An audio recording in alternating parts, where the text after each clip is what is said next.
అభిమానించేటువంటి రచయిత శ్రీ అంపశయ్య నవీన్ గారికి దాదాపు 40 ఏళ్ల తర్వాత మళ్ళీ ఇక్కడ కలుసుకున్నటువంటి గౌరవనీయులు పెద్దలు శివకుమార్ గారికి, శ్రీ ప్రసాద్ గారికి,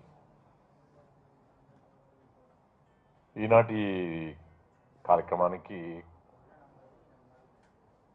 కర్త కర్మ క్రియ ఒక మంచి భావుకుడు, ఒక మంచి రచయిత, ఒక మంచి పరిపాలనా దక్షుడు, సినిమా రంగం వైపుకు మళ్ళీ ఒక మంచి ప్రొడ్యూసరు, ఒక డైరెక్టర్గా రూపాంతరం చెందినటువంటి చిరంజీవి ప్రభాకర్ జైని, శ్రీమతి ప్రభాకర్ జైని గారికి, అలాగే ఇప్పుడే ఈ సినిమాలో ఒక పాత్ర వహించినానని చెప్పినటువంటి చిరంజీవి స్వాతి నాయుడు గారికి, అలాగే శ్రీ ఘంటసాల విశ్వనాథ్ గారికి, కెమెరామ్యాన్ రవికుమార్ గారికి, ఇవన్నీ ఒక ఎత్తు అయితే అసలు ప్రభాకర్ జైని ఇలా అద్భుతంగా ఎదగాలి అనేటువంటి వాంఛతో ఎప్పటికప్పుడు ఇంట్లో దీపం వెలిగించేటువంటి శ్రీమతి ప్రభాకర్ జైని గారికి, ఆమె అనుకోకపోతే ఇవన్నీ ఇన్ని రకాలుగా విజయాన్ని సాధించలేడు. అలాగే ఇంతకుముందు ప్రార్థనా గీతాన్ని ఆలపించినటువంటి చిరంజీవి బృందకి, వ్యాఖ్యాత్రి చిరంజీవి गायत्री మీకు అందరికీ నమస్కారం। आज मैं बहुत खुश हूं क्योंकि आज ये कांटों की शैया नावल के अनुसार जो कैंपस ऑडियो रिलीज हुआ है, वो ऑडियो कैंपस रिलीज करने में मुझे भागस्वामी बनाने में मैं बहुत ही संतुष्ट हूं और बहुत खुश हूं। मैं बहुत आभारी हूं प्रभाकर जैनी कपल को। Thank you Prabhakar Jaini. నాకు ప్రభాకర్ జైనికి మధ్య ఉండేటువంటి అనుబంధం చాలా గొప్పది।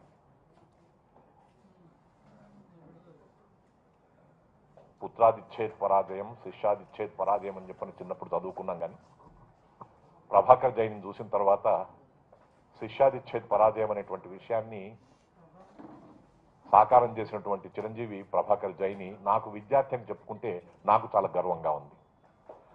వరంగల్ ఆర్ట్స్ అండ్ సైన్స్ కాలేజీలో నేను లెక్చరర్గా, కెమిస్ట్రీ లెక్చరర్గా పనిచేస్తున్నటువంటి రోజుల్లో వారు అక్కడ చదువుకొని వారు కూడా ఒక ఐఏఎస్ ఆఫీసర్ కావాలనేటువంటి అభిప్రాయంతో ప్రయత్నం చేసి కమర్షియల్ ట్యాక్స్ ఆఫీసర్గా స్థిరపడి ఆ తర్వాత మంచి సాహిత్యాభిలాషగా ఎన్నో నవలలు, కథలు రాసి పేరెన్నికగన్ని మంచి ప్రైజులు సంపాదించుకొని వారి సాహిత్య సృష్టి చేసినప్పుడల్లా కూడా నేను అందులో భాగస్వామిగా ఉంటూ అమ్మా నీకు వందనం సినిమా తీసినప్పుడు కానీ, ప్రణయ వీధుల్లో అనేటువంటి దాంట్లో కానీ భాగస్వామిగా ఉంటూ ఈ నేను ఎంతో అభిమానించేటువంటి అంపశయ్య నవీన్ గారి యొక్క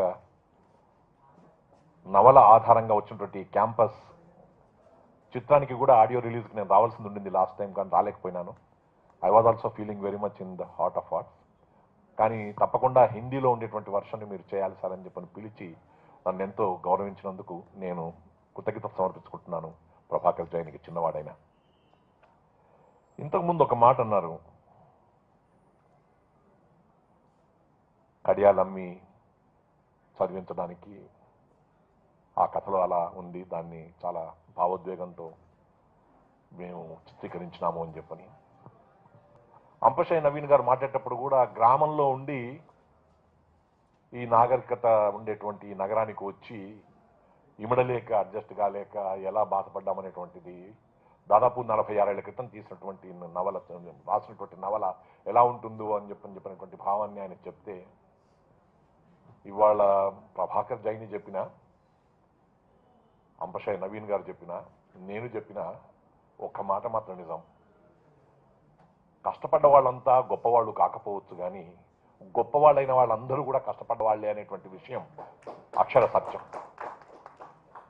ప్రభాకర్ జైని ఎక్కడైతే ఆగాడో, ఎక్కడైతే ఆపాడో అక్కడ నేను ప్రారంభిస్తున్నాను। నిజానికి ఇదే యూనివర్సిటీ ఆర్ట్స్ కాలేజ్లో క్యాంపస్లో ఎంఎస్సి చదవడానికి కోసం చెప్పి వచ్చినటువంటి రోజుల్లో ఉండేటువంటి పరిస్థితిని వారు భాగోద్వేగంతో చెప్పినటువంటి విషయం ఎవరికో కాదు, నాకు కూడా చాలా అనుభవవేద్యం। నేను కాదు, నాలాంటి వాళ్ళు చాలా మంది ఈ ప్రపంచంలో గొప్పవాళ్ళైనటువంటి వాళ్ళందరూ కూడా చిన్నప్పుడు కానీ, చదువుకునేటప్పుడు కానీ, ఒక వయసులో ఉన్నప్పుడు కానీ చాలా కష్టపడి ఒక లక్ష్య సాధన కోసం చెప్పిన ప్రయత్నం చేసేసి సంకల్ప శుద్ధితోని సంకల్ప సిద్ధిని పొందినటువంటి వాళ్ళే తప్ప ఏదో ఆలోచించేసేసి ఎప్పుడో ఊహకొచ్చేసేసి నేను ఇప్పుడు ఐఏఎస్ అవుదాం అనుకుంటున్నానని చెప్పని ఎక్కడో బంజారా హిల్స్లో కూర్చొని లేకపోతే జూబ్లీ హిల్స్కి పోయి ఓ విమానం ఎక్కి రావు ట్యూటోరియల్స్లో చేరి అక్కడి నుంచి దిగి మళ్ళీ ఇక్కడ ఏదో రాద్దాం అనుకుంటున్నాను కానీ ఫస్ట్ అటెంప్ట్ రాలేదు నాకు, తర్వాత చూద్దాం అనుకుంటున్నాను, ఇప్పుడు రెండో అటెంప్ట్ చేస్తున్నాను, ఇట్లా అనుకునే వాళ్ళలో ఎప్పుడు కూడా వాళ్ళు గెలుస్తారనో గెలుపు పొందుతారనో అనేటువంటి అభిప్రాయం తక్కువగా ఉంటుంది. ఎప్పుడైనా కానీ ఎక్సెప్షన్స్ ఆర్ ఆల్వేస్ దేర్, అది వేరే విషయం. కానీ కష్టపడి ఎవరైతే లక్ష్య సాధనతో ఉంటారో వాళ్లకు మాత్రమే విజయం తప్పకుండా పొందుతాము అని చెప్పినటువంటి అభిప్రాయంతో 69లో వారు రాసిన అంపశయ్య నవల నేను ఆ రోజుల్లో నేను చదివి వారి అభిమానిగా మారినటువంటి విషయాన్ని నేను సభాముఖంగా అంపశయ్య నవీన్ గారికి చెప్పుకోవాల్సిన అవసరం ఉంది. అంపశయ్య నవల రాసిన తర్వాతనే నవీన్ గారు జీవితంలో లేక సాహిత్యోద్యానవనంలో ఒక సీతాకోక చిలుక స్థాయికి ఎదిగారు. ఆ తర్వాత ఎప్పుడు కూడా లేటే కొంతమంది జీవితాల్లో ఆ కేంద్ర సాహిత్య అకాడమీ అవార్డు ఎప్పుడూ రావాల్సింది మా నవీన్ గారికి. రాకపోతే కేంద్ర ప్రభుత్వానికే అవమానకరం, కానీ మనకే వచ్చింది, వాడు ఇస్తేమి ఇవ్వకపోతేమి. అవార్డులు ఈ ప్రభుత్వాలు ఇచ్చేటువంటి వాటి మీద మనం ఎప్పుడు ఆధారపడాల్సిన అక్కర్లేదు. ప్రజాహృదయాధిష్ఠితులైనటువంటి వారు ఎవరైతే ఉంటారో వాళ్ళకి జనమే నీరాజనం ఎత్తుతుంది. కాబట్టి కేంద్ర సాహిత్య అకాడమీ అవార్డు ఇచ్చి కేంద్ర ప్రభుత్వం తనకు తానుగా గౌరవించుకున్నది మా అంపశయ్య నవీన్ గారిని గౌరవించుకునని నేను ఎప్పటికప్పుడు చెప్దాం అనుకున్నాను. ఇవాళ క్యాంపస్ పేరిట అంపశయ్య నవల ఆధారంగా ఈ చిత్రాన్ని విడుదల చేయడానికి కోసం చెప్పని సిద్ధమైనటువంటి సందర్భంగా ఒక మంచి సాహసాన్ని చేసి ఒక మంచి ఉద్దేశంతో ముందుకొచ్చి ఈ చిత్రాన్ని తెలుగులోనే కాకుండా హిందీలో, మలయాళంలో, తమిళంలో కూడా, ఇంగ్లీష్లో కూడా 5 భాషల్లో నేను నిర్మిస్తున్నానని చెప్పినటువంటి ప్రభాకర్ జైని సాహసానికి నేను చాలా అబ్బురపడుతూ ఉన్నాను. వారి యొక్క ప్రయత్నం విజయవంతం కావాలని ఆ భగవంతుని ప్రార్థిస్తూ ఉన్నాను. ఆయన మాట్లాడుతూ ఉన్నప్పుడు ఒక మాట అన్నారు, తెలుగులో కాకుండా తక్కినటువంటి భాషల్లో అని. కాదు, తెలుగులో కూడా చేయాల్సినటువంటి బాధ్యత మన తెలుగునాట ఉండేటువంటి ప్రజలకు అందరికీ ఉంది. మంచి సినిమాలు రాలేదని చెప్పడం చాలా సులభం. మంచి సినిమా వచ్చినప్పుడు దాన్ని ఆదరించకపోవడం అనేటువంటిది మన దౌర్భాగ్యం. ప్రసాద్ గారికి కానీ నాకు కానీ ఇక్కడ ఉండేటువంటి వాళ్ళలో చాలా మందికి తెలుసు సినిమా రంగం ఎంత చిత్రమైన రంగమో. అందుకే దాని పేరు చిత్రరంగం. ఎప్పుడు ఎట్లా ఉంటుందో తెలియదు మనకు. కానీ అన్నమయ్య పిక్చర్ రిలీజ్ కావడానికి కోసం చెప్పని ఆ నిర్మాత పడినటువంటి పాటలు ఏంటో నాకు తెలుసు. శంకరాభరణం చిత్రం విడుదలవుతున్నప్పుడు ఆనాటి నిర్మాత కానీ దర్శకుడు కానీ పడిన పాటలు నాకు తెలుసు. మంచి అనేటువంటిది మొట్టమొదట చూసేటువంటిది కొంచెం ఇబ్బందికరమైనటువంటి పరిస్థితి. ఆ తర్వాతనే అది అందరి యొక్క హృదయాలను చూరగొంటుంది. కాబట్టి ప్రభాకర్ జైని మొదట్లో కొంచెం అంపశయ్య నవల ఆధారంగా వచ్చినటువంటి క్యాంపస్ పిక్చర్ కొంచెం ఇబ్బందులను అనుకున్నా ఆ ఇబ్బందులను అధిగమించి తప్పకుండా మంచి చిత్రాల కోవలో ఉండేటువంటి వాటన్నిటిని కూడా అధిగమించి ఎలాగైతే బయటకు రావడానికి ప్రయత్నం చేస్తుందో ఆ రకంగా ఈ క్యాంపస్ చిత్రం విజయవంతం కావాలని చెప్పని కోరుకుంటూ, ఈ క్యాంపస్ చిత్రం విజయవంతం కావాలి అని చెప్పంటే ఉస్మానియా విశ్వవిద్యాలయం, కాకతీయ విశ్వవిద్యాలయం, నాగార్జున విశ్వవిద్యాలయం, ఆంధ్ర యూనివర్సిటీ వారు, అలాగే తెలుగునాట ఉండేటువంటి విశ్వవిద్యాలయాలకు సంబంధించినటువంటి విద్యార్థులందరూ కూడా పూనుకొని ఈ క్యాంపస్ని సక్సెస్ఫుల్గా నిర్వహింపజేయడానికి కోసం చెప్పిన ప్రయత్నం చేయాలని, యువత యొక్క దృష్టి దీని మీద పడాలని, యువత దృష్టి పడేలుగా ప్రభాకర్ జైని కృషి చేయాలని, వీటన్నిటికీ మించి మీడియా యొక్క సహకారం నిండుగా ఉండాలని చెప్పి నేను కోరుకుంటా ఉన్నాను. మీడియా వారు ఎంతసేపటికి 7 కోట్ల రూపాయలు, 15 కోట్ల రూపాయలు, 100 కోట్ల రూపాయలు, 150 కోట్ల రూపాయలతో సినిమాలు తీసేటువంటి వారి యొక్క దృష్టిలో వారు ఎక్కువగా ఉండడానికి కాకుండా, డబ్బు ముఖ్యం కాకుండా ఆశయం ముఖ్యంగా, డబ్బు ముఖ్యం కాకుండా లక్ష్యం ముఖ్యంగా ఉండేటువంటి సినిమాలను కూడా మీడియా వారు తప్పకుండా ఆదరిస్తే తెలంగాణ బిడ్డ అయినటువంటి ప్రభాకర్ జైని ఈ ఉస్మానియా యూనివర్సిటీ క్యాంపస్ని దృష్టిలో పెట్టుకుని క్యాంపస్ సినిమా తీసినటువంటి ఈ సందర్భంగా మీడియా యొక్క సహకారం నిండుగా ఉండాలని చెప్పని నేను మీడియా మిత్రునిగా మిమ్మల్ని అందరినీ కూడా అభ్యర్థిస్తున్నాను.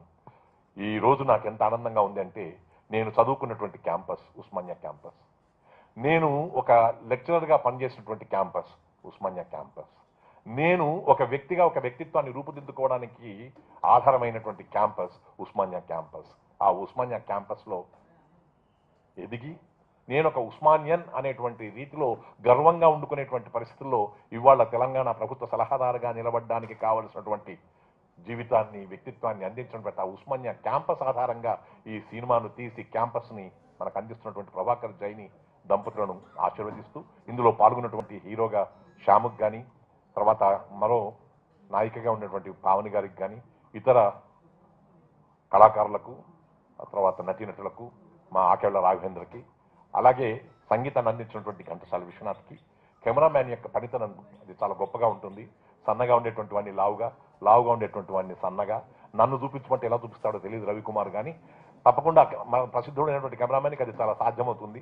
ఏం లేదు, అబ్డామినల్ పోర్షన్ చూపించకపోతే చాలు, మీరు గొప్పవారైపోతారు. అందుకని ఏదైనా అందరి యొక్క సమిష్టి కృషి వల్ల ఈ చిత్రం విజయవంతం కావాలని చెప్పని మరొకసారి కోరుకుంటూ, ప్రభాకర్ జైని దంపతులకు నా శుభాకాంక్షలు తెలుపుకుంటూ, అంబశయ్య నవీన్ గారికి నమస్కరిస్తూ